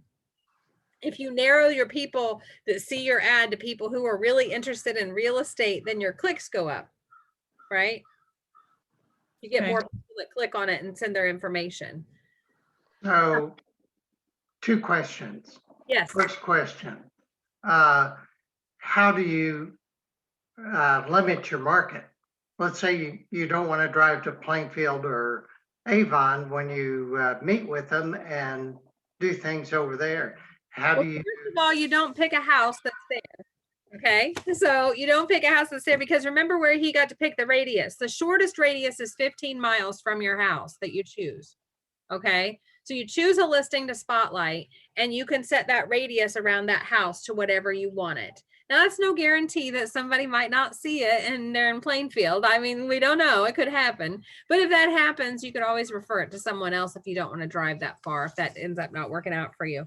The other thing is the listings, right? So how do we know, where do we get listings to run ads on? Because if we don't have our own listings. Right. Our KW office. Yeah, so it's the same as open houses, right?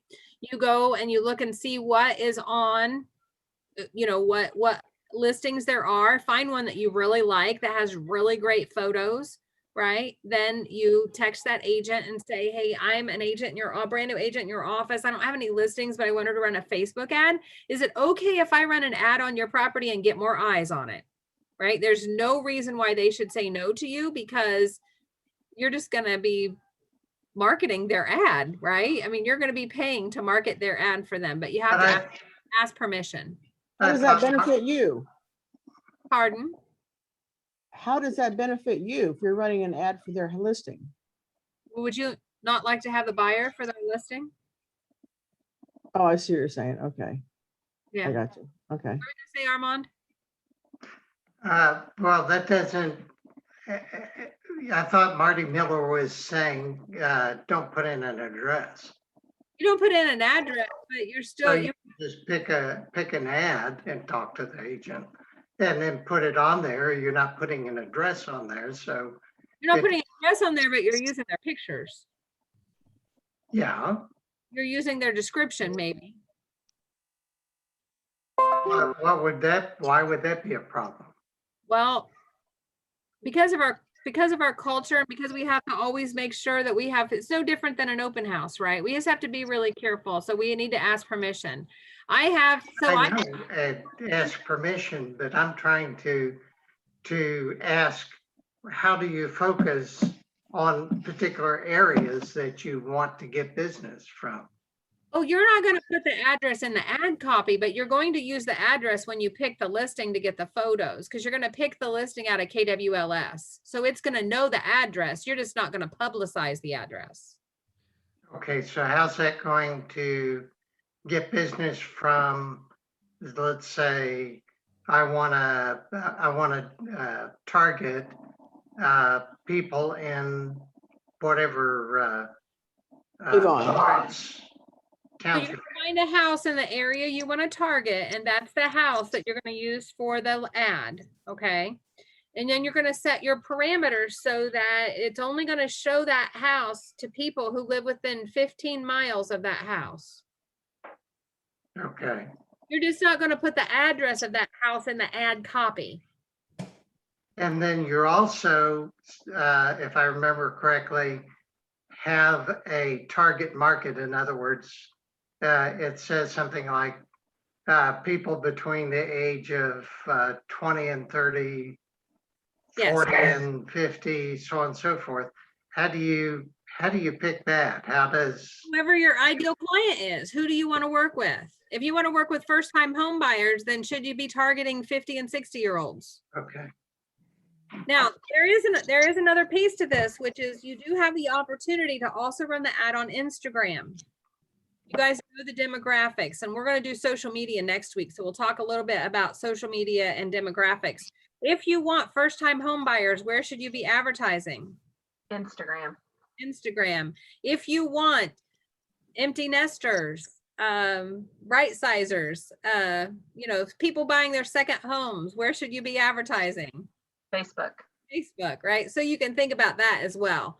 But don't get me wrong, there are 30-year-olds on Facebook. My daughter's very active on Facebook, and all of her friends are too. So there's no magic button, right? There's no guarantee. You can still get 20, 30, and 40-year-olds.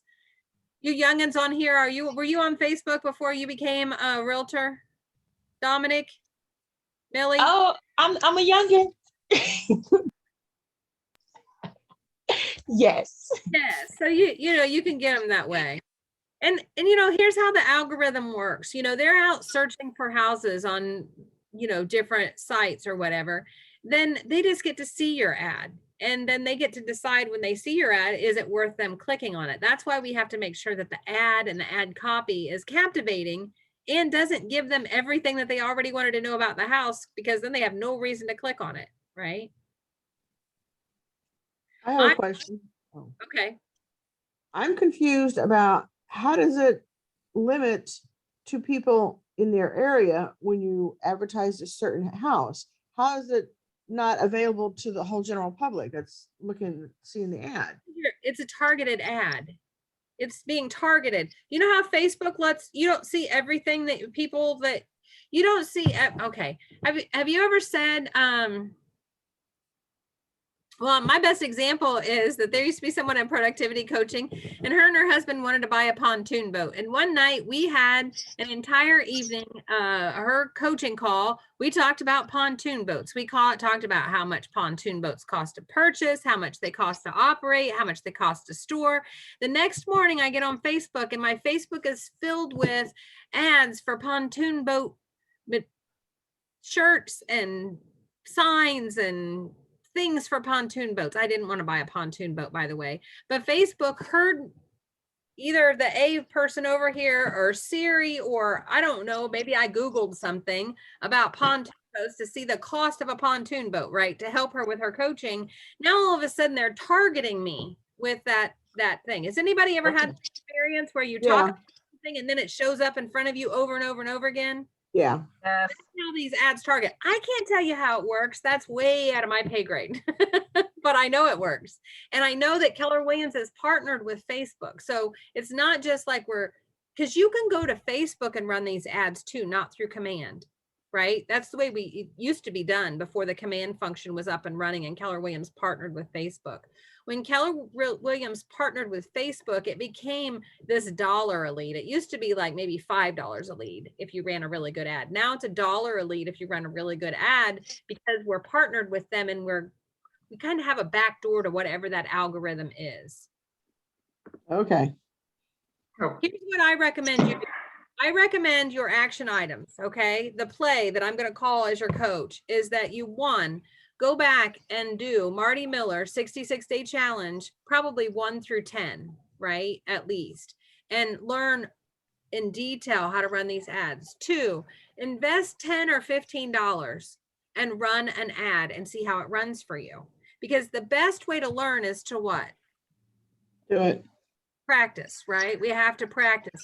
Spend $5. I spend $3. I don't know. Just spend something, right? And see what that does for you. Because I don't think until you see it come through and you see it run through the process that it's going to be. Now, I will tell you this. The concierge service, My Leverage Solutions, they will run the ad. They will prepare and set up the ads for you as well. So if Yeah, I talked with Jessica about that, and she said that she would go through the first one and like show me how to do it. Yeah. And that way, after that, I can do it.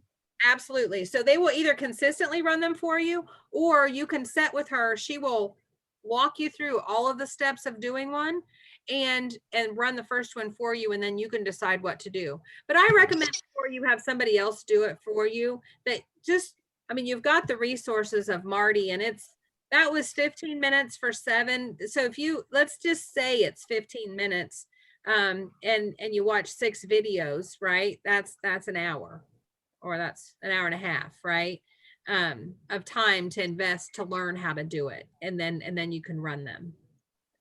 So I struggled with this when I put this on the agenda today. I can't teach you how to do this in an hour, right? You got to go out and you got to play with it a little. And so I think Marty walking you through those steps, if you did 15 minutes a day for the next week, you would have all the steps in place to run an ad. Where do you pick up your leads at? How do you? Command. I'm sorry? They automatically get entered into your command. Where in command? In your contacts. They go into a new contact? They become a new contact for you. Yeah. So how do we know that a new contact's been added? Kelly will tell you. Okay. Okay. Kelly will tell you. It'll also show up on your little bell at the top. You'll have a red dot. Okay. Next to your picture. Okay.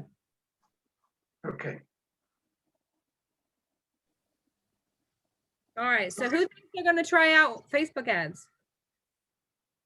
Cynthia is, Armand is, Annie is, Dominic is. All right.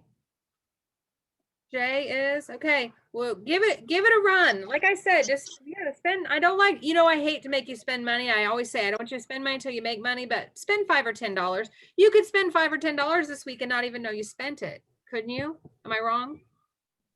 I've run some ad before, but it was straight through Facebook. I didn't know we could do it through command. I had no idea. And so I didn't get like the leads in my command, So I've never had anyone contact me. So I just kind of backed off of that.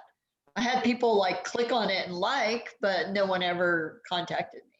Now, another just might be better. Facebook ads, and maybe we'll throw this into next week as well, is you can also target your database. So you can run it. So, when we post something on our Facebook, unless we do a Facebook Live, it doesn't necessarily show up on everyone's feed, right? Just like we don't see things like somebody say to me, oh my gosh, you didn't comment on my post. Well, it didn't show up on my feed. I didn't see it.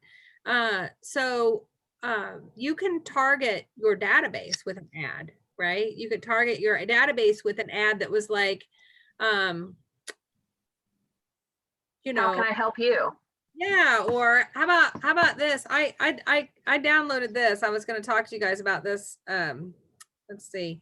How about this? Ever wonder, this is a Facebook post you can post on your Facebook. Ready? I'll put it out there somewhere for you guys.